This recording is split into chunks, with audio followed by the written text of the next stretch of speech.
Hello students, I am Shifali Agarwal. Welcome back to my channel. तो आज हम करेंगे क्लास 9th मैथ्स का चैप्टर नंबर 8 कोऑर्डिनेटर की एक्सरसाइज 8.2 हम स्टार्ट कर रहे हैं। Question number 1 and question number 2 हम इस वीडियो में करेंगे। ठीक है, क्वेश्चन नंबर फर्स्ट हम पढ़ना स्टार्ट करते हैं। ABCD is a coordinator. ये आपको एक कोऑर्डिनेटर दे रखा है इन विच PQRS, ये आपको पॉइंट्स दे रखे हैं ना, mid points PQRS are the mid points of the side AB, BC, CD and DA। AC is a diagonal, ये आपको ग्रीन से दिख रहा है, ये है एक diagonal.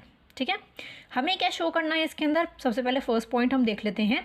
SR is parallel to AC। SR कहाँ पे है? ये रहा आपका SR जो है वो पैरेलल है AC के। ये चीज़ हमें इसमें प्रूव करनी है। सेकेंड चीज़ है कि SR जो है वो इसका हाफ पी है। अब हम ये चीज़ पहले पढ़ चुके हैं ना, समथिंग समथिंग ऐसा कुछ हम पढ़ चुके हैं। तो वो हम कहाँ पे पढ़ चुके हैं? वो हम पढ़ चुके हैं मिड पॉइंट थ्योरम में। मिड पॉइंट थ्योरम हमें क्या बोलती थी? Mid point theorem. ठीक है, मिड पॉइंट थ्योरम क्या थी कि ये एक ट्रायंगल है, ये ABC, इसके जो मिड पॉइंट्स होंगे मैं लिख लेती हूँ ये D, और इसका जो मिड पॉइंट है वो है आपका E। ठीक है, AB का मिड पॉइंट है D और AC का मिड पॉइंट है E। अगर मैं इसको ज्वाइन कर देती हूँ तो DE जो है वो पैरेलल होता है BC के, DE जो है वो पैरेलल होता है BC के, और DE जो होता है वो BC के क्या होता है? हाफ होता है। ये बोलती है mid point theorem, theorem number 8.9। ठीक है, ये चीज़ आपको बहुत अच्छे से क्लियर है कि हमने मिड पॉइंट थ्योरम पढ़ी है। अगर आपने मिड पॉइंट थ्योरम अभी तक नहीं पढ़ी हो तो मैं ऊपर लिंक दे दूंगी, आई बटन पे मैं लिंक दे दूंगी, तो आप पढ़ सकते हो। ठीक है, तो यही दो चीज़ हमें यहाँ पे भी प्रूफ करनी है। तो हम यहाँ पे लिख सकते हैं, हमें सबसे पहले क्या देखना होगा? एक ट्राइंगल देखना होगा। ट्राइंगल कौन सा है हमारा? ADC, ये वाला पूरा ट्राइंगल है हमारा ADC। ठीक है, इस ट्राइंगल की अगर मैं बात करूँ तो SAD का मिड पॉइंट है, R जो है वो DC का मिड पॉइंट है। ठीक है, तो इससे मैं लिख सकती हूँ कि SR जो है वो पैरेलल है AC के और वो हाफ भी है, और ब्रैकेट में मैं लिख दूंगी बाय मिड पॉइंट थ्योरम या फिर थ्योरम 8.9। ठीक है, ऐसे करके मैं यहाँ लिख सकती हूँ। तो चलो क्वेश्चन नंबर फर्स्ट, इसका जो फर्स्ट पार्ट है वो हम लिखना स्टार्ट करते हैं। ठीक है, फर्स्ट मैं क्या लिख रही हूँ? सबसे पहले मैं लिखूंगी in triangle ADC, in triangle ADC। ठीक है, ADC ट्राइंगल है जिसमें R और S जो है वो मिड पॉइंट है। R and S are the mid point of किस किस के मिड पॉइंट है? AD and DC।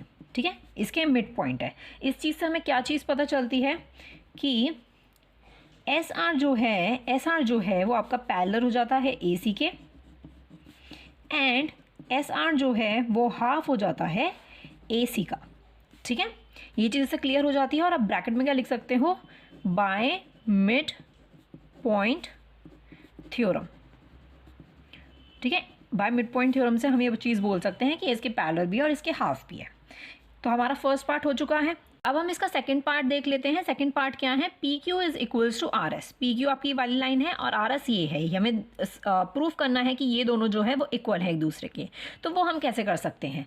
अब आप देखो, हमने जो फर्स्ट पार्ट किया है उसमें हमने क्या बोला है कि RS जो है वो पैरेलल है AC के।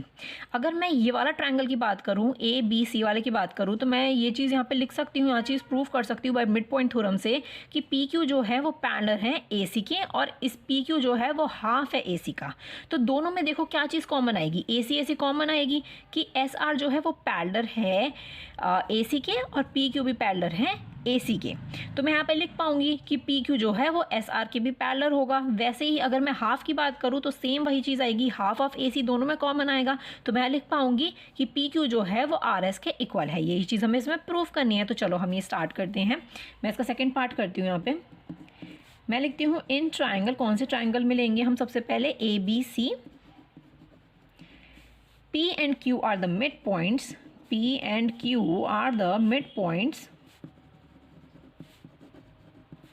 मिड ऑफ किसके मिड पॉइंट है? AB and BC। AB and BC का मिड पॉइंट है। ठीक है, इतना क्लियर है?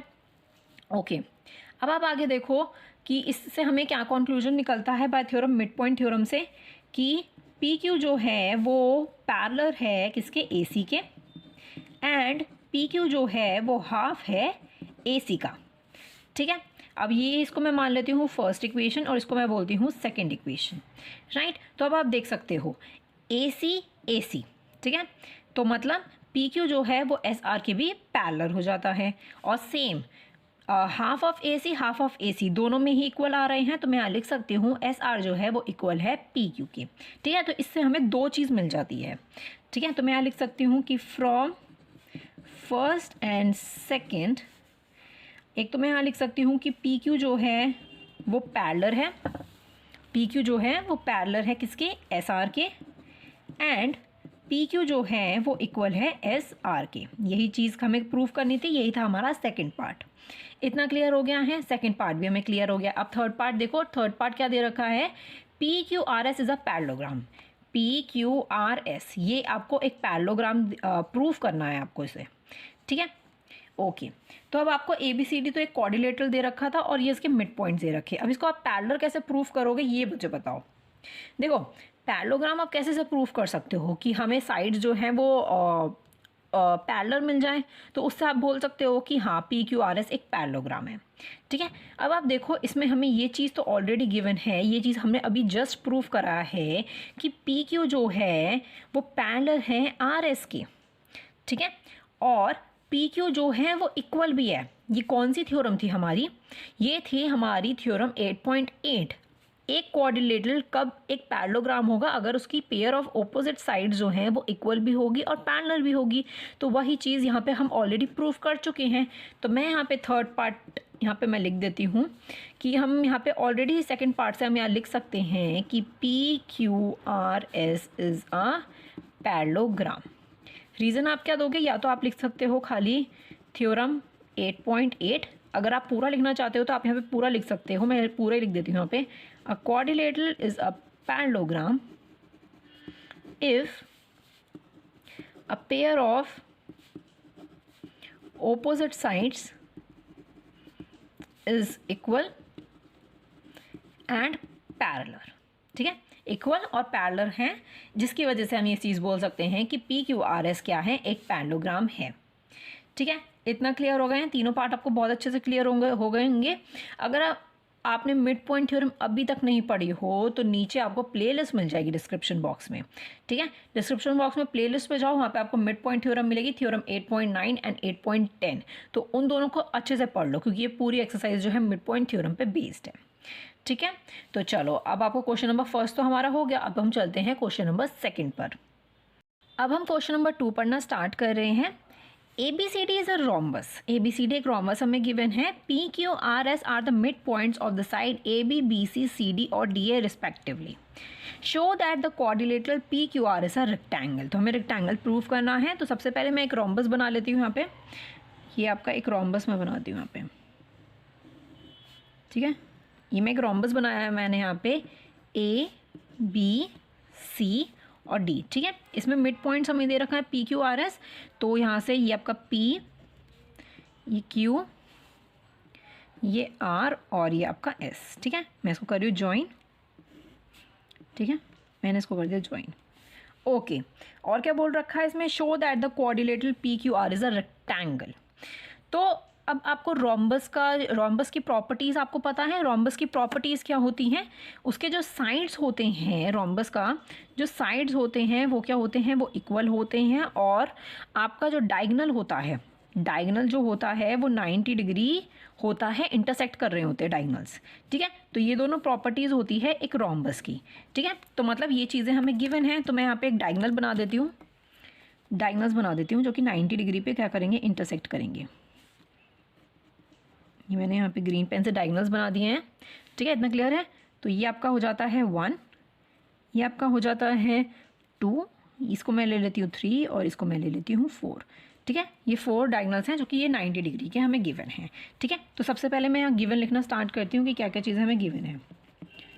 गिवन की अगर मैं बात करती हूँ तो हमें गिवन है कि इसकी साइड्स जो है वो इक्वल है, रोम्बस की साइड्स इक्वल हैं, AB equals to BC, CD और DA इक्वल है सारी चीज़ें, ठीक है। सारी sides AB is equals to BC is equals to CD is equals to DA, और दूसरी चीज़ हमें क्या गिवन है कि डायगोनल्स 90 डिग्री के जो होते हैं वो इंटरसेक्ट करते हैं, मतलब angle 1 is equals to angle 2 is equals to angle 3 is equals to angle 4 is equals to 90 degree के होते हैं।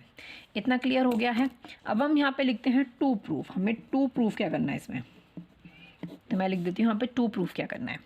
अब आप देखो इसमें बोला गया है क्वाड्रिलेटरल हमें गिवन है पी क्यू आर एस, हमें इसे एक रेक्टेंगल प्रूफ करना है। अगर मैं किसी एक एंगल को इस मतलब एंगल पी को या एंगल क्यू को मैं 90 डिग्री प्रूफ कर दूं तो आप बोल सकते हो कि पी क्यू आर एस एक आपका रेक्टेंगल है।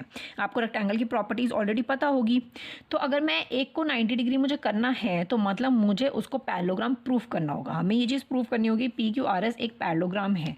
तो मैं यहाँ लिख देती हूँ कि P Q R S is a rectangle, ये हमें चीज़ प्रूफ करनी है। ठीक है, उसके साथ हमें क्या क्या चीज़ प्रूफ करना है कि सबसे पहले प्रूफ करना है वो पैरेललोग्राम है, और दूसरी चीज़ विद एन उसका जो एंगल होगा वो कितने का होगा, 90 डिग्री का कोई सा भी एक एंगल होगा। ठीक है, इतना क्लियर है। तो ये चीज़ हमें क्या करनी है, प्रूफ करनी है। तो चलो अब हम प्रूफ करना स्टार्ट करते हैं यहाँ पे। अब आप देखो हमने क्वेश्चन नंबर फर्स्ट जो हमने पढ़ा है उसमें अब अगर आप देखो, अगर आपको पी क्यू आर एस आपको पैरेललोग्राम प्रूफ करना है, हम ऑलरेडी पहले क्वेश्चन में ऑलरेडी हम प्रूफ कर चुके हैं P Q R S parallelogram है। अब आप यहाँ पे देखो मैंने यहाँ पे प्रूफ किया ना पी क्यू आर एस एक पैरेललोग्राम। मैंने क्या किया है, पी क्यू को इक्वल कर दिया है आर एस के और इसको पैरेलल भी कर दिया है। बिल्कुल इसी सेम तरीके यही चीज़ हमें कॉपी करके सेकेंड क्वेश्चन में करनी है।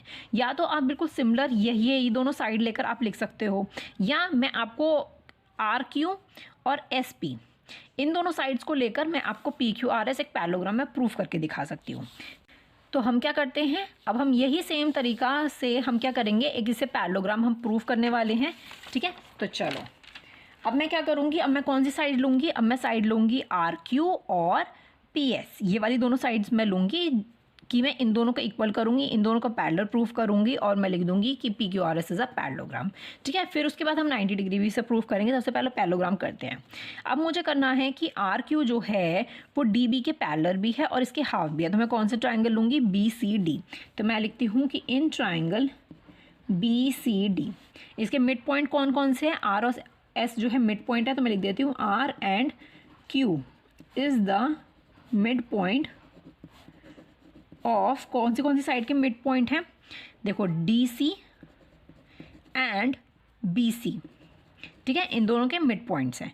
ठीक है, इस चीज़ से मैं क्या लिख सकती हूँ यहाँ पे कि आर क्यू जो है वो पैरेलल हो जाता है डी बी के और आर क्यू जो है वो हाफ हो जाता है डी बी के।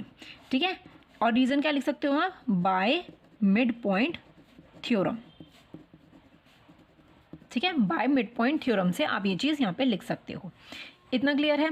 चलिए अब सेम मुझे इस ट्राइंगल के में करना होगा ए बी डी वाला ट्राइंगल, और मुझे क्या करना होगा, एस पी को पैरेलल करना होगा बी डी के और इसके हाफ भी करना होगा। तो वही सेम चीज़ मैं कर रही हूँ कि in triangle A B D mid point कौन कौन से हैं, एस और P. P and S are the mid points of A B side का और ए डी।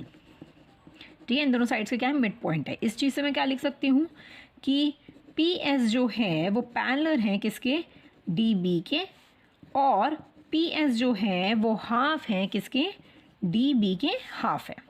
ठीक है, ये चीज़ मैं यहाँ लिख सकती हूँ। मैं इसको बना लेती हूँ फर्स्ट इक्वेशन और इसको मैं मान लेती हूँ सेकेंड इक्वेशन। दोनों में सेम रीज़न ही होगा, बाय मिड पॉइंट थ्योरम। ठीक है, तो मैं यहाँ पे क्या लिख सकती हूँ कि from equation first and second मैं यहाँ पे लिख सकती हूँ, क्या लिख सकती हूँ मैं यहाँ पे कि आ जाता है, इससे आपका आ जाता है, देखो डी बी आर क्यू जो है वो पैरेलल है डी बी के और पी एस भी डी बी के ही पैरेलल है। तो मैं यहाँ लिख सकती हूँ कि पी एस जो है वो आर क्यू के पैरेलल है। ये चीज़, ये कंसेप्ट तो आपको बहुत अच्छे से क्लियर है। तो मैं यहाँ लिख सकती हूँ कि पी एस जो है वो पैरेलल है आर क्यू के, और सेम यही चीज़ कि आर क्यू जो है हाफ है डी बी का और पी एस भी हाफ है डी बी का। तो मतलब पी एस जो है वो आर क्यू के इक्वल हो जाता है and P S is equals to R Q. यही चीज़ हमें करनी थी, राइट। तो मैं यहाँ पे लिख सकती हूँ कि this implies that P Q R S is a parallelogram. ठीक है, इससे मैं ये चीज़ यहाँ पे लिख सकती हूँ। और मैं यहाँ पे लिख सकती हूँ थ्योरम 8.8। मैं यहाँ पे थ्योरम 8.8 क्यों लिख रही हूँ? क्योंकि थ्योरम 8.8 कहती है हमें कि कोई भी पेयर ऑफ ऑपोजिट साइड्स जो होते हैं वो इक्वल और पैरेलल अगर होते हैं तो आप उसको बोल सकते हो कि वो एक पैरेललोग्राम है। आपको थ्योरम 8.8 जो है मैंने क्वेश्चन नंबर फर्स्ट में भी आपको बताया है मैंने, ठीक है, आपको ये बहुत अच्छे से क्लियर हो गया होगा। अब हमने क्या कर दिया, हमने पैरेललोग्राम तो प्रूफ कर दिया। अब बारी आ जाती है 90 डिग्री पर कि हम 90 डिग्री कैसे करें एक एंगल को, कि पी एंगल को या फिर पी को कर सकते हैं हम, या क्यू को कर सकते हैं, या आर को कर सकते हैं, या फिर एस को कर सकते हैं। किसी भी एक एंगल को आपको 90 डिग्री प्रूफ करना होगा। तो आप कैसे करोगे? अब आप देखो कि मुझे इसमें क्या प्रूफ करना होगा कि ओ एन क्यू एम जो है वो एक पैरेललोग्राम है। उसके बाद मैं 90 डिग्री कैसे प्रूफ कर सकती हूँ? मैं यहाँ बोल सकती हूँ कि ये वाला जो एंगल 1 है वो एंगल क्यू के इक्वल है। क्यों मैं लिख सकती हूँ? रीज़न क्या दे सकती हूँ मैं? रीज़न मैं दे सकती हूँ कि ऑपोजिट एंगल्स जो होते हैं वो पैरेललोग्राम के वो क्या होते हैं? इक्वल होते हैं। तो मैं इस अकॉर्डिंग मैं लिख सकती हूँ कि अगर एंगल 1 आपका 90 डिग्री जो कि आपको ऑलरेडी गिवन है, तो एंगल क्यू भी आपका क्या हो जाएगा? 90 डिग्री हो जाएगा। तो यहाँ पर मुझे 2 प्रूफ क्या करना है, मैं यहाँ पर लिख देती हूँ कि मुझे यहाँ पे 2 प्रूफ क्या करना है। 2 प्रूफ मुझे यहाँ पे करना है कि O N Q M is a parallelogram. ये चीज़ मुझे यहाँ पे प्रूफ करनी है। तो चलो यहाँ पे प्रूफ कर लेते हैं हम ये चीज़। देखो हम कैसे करेंगे। जैसे अगर मैं यहाँ पे बोलूँ फर्स्ट और सेकेंड इक्वेशन जो है मैं उसकी हेल्प लेती हूँ। इसमें मैंने प्रूफ कर चुकी हूँ कि आर क्यू जो है वो डी बी के पैरेलल है। मैं यहाँ लिख सकती हूँ कि आर क्यू जो है वो किसके पैरेलल है? डी बी के पैरेलल है, ठीक है। तो मतलब आर क्यू का जो छोटा सा पार्ट है एन क्यू वो किसके पैरेलल होगा? वो डी बी के पास जो छोटा सा पार्ट है ओ एम वो इसके भी पैरेलल होगा। ये तो आपको पता ही है। पूरी लाइन अगर इसके पैरेलल है तो मतलब अगर उसका छोटा सा भी कोई भाग है तो वो भी उसके पैरेलल होगा। तो मैं यहाँ पे सबसे पहले क्या लिख सकती हूँ कि आर क्यू जो है वो पैरेलल है किसके? डी बी के, ठीक है। तो मैं यहाँ क्या लिख सकती हूँ कि आर क्यू का जो छोटा सा पार्ट है एन क्यू वो भी किसके पैरेलल हो जाता है? ओ एम के पैरेलल हो जाता है, ठीक है। मैं ये यहाँ पे लिख सकती हूँ, ठीक है। ये आपके बन जाता है कौन सी इक्वेशन मैं बनाऊँ यहाँ पे मैं इक्वेशन बना देती हूँ ए, ठीक है, छोटा ए, ठीक है। इतना क्लियर है। मैंने इसके पैरेलल कर दिया है। अब वही सेम चीज़ सिमिलरली अगर मैं बात करती हूँ पी क्यू की, पी क्यू जो है वो पैरेलल है किसके? एसी के पैरेलल है। वो उसको हमने प्रूफ नहीं किया है क्योंकि क्वेश्चन नंबर फर्स्ट में हम ऑलरेडी कर चुके हैं। तो मतलब पी क्यू का जो छोटा सा पार्ट है एम क्यू वो भी किसके पैरेलल होगा? पूरा एसी के पैरेलल होगा। या फिर आप बोल सकते हो एसी का जो छोटा सा पार्ट है ओ एन उसके भी पैरेलल होगा। तो मैं सिमिलरली करके क्या लिख सकती हूँ यहाँ पे? Similarly P Q is parallel to A C, ठीक है। तो मैं यहाँ पे लिख सकती हूँ कि एम क्यू जो है उसका जो छोटा सा पार्ट है एम क्यू वो किसके पैरेलल होगा? ओ एन के पैरेलल होगा, पैरेलल टू ओ एन, ठीक है। ठीक है, इतना क्लियर है। तो मैं इसको इक्वेशन बना देती हूँ बी, ठीक है। तो मैं लिख सकती हूँ कि फ्रॉम ए एंड बी, मैंने इसकी दोनों साइड्स को पैरेलल दिखा दिया है। एन क्यू को पैरेलल दिखा दिया है ओ एम के, और ओ एन को पैरेलल दिखा दिया है एम क्यू के। तो मैं यहाँ लिख सकती हूँ कि O N Q M is a parallelogram. जब इसकी सारी साइड जो हैं वो पैरेलल हो चुकी हैं तो मतलब हम लिख सकते हैं कि ये आपका एक पैरेललोग्राम है। अब हमें 90 डिग्री वाला लिखना था कि एंगल 1 जो है वो एंगल क्यू के इक्वल है। तो मैं लिख सकती हूँ कि एंगल, कौन सा एंगल है ये? M O N is equals to M Q N. Angle M Q N की क्या है? इक्वल है। ये क्यू है आपका, ठीक है, एम क्यू एन के इक्वल है। तो एम क्यू एन जो है वो कितना है आपका? सबसे पहले मैं यहाँ पे रीज़न लिख देती हूँ कि यहाँ पे रीज़न क्या यूज़ होगा कि ये दोनों क्यों इक्वल हैं, क्योंकि ऑपोजिट एंगल्स जो होते हैं of a parallelogram, opposite angles of a parallelogram are equal, ठीक है। ये ऑपोजिट एंगल्स हैं जो कि इक्वल है एक दूसरे की। एम ओ एन आपका कितना है? ऑलरेडी आपको गिवन है 90 डिग्री, इक्वल हो जाता है एंगल एम क्यू एन के। यही चीज़ हमें प्रूफ करनी थी कि आपका क्यू जो है वो कितना हो जाता है? आपका 90 डिग्री हो जाता है, राइट। यही चीज़ आपको करनी थी। तो अब मैं यहाँ पे क्या लिख सकती हूँ तो अब मैं यहाँ पे क्या कर रही हूँ, इसको मैं बना रही हूँ थर्ड इक्वेशन। ये वाला जो है पैरेललोग्राम ये आपकी बन जाती है थर्ड इक्वेशन और ये आपका बन जाता है फोर्थ इक्वेशन।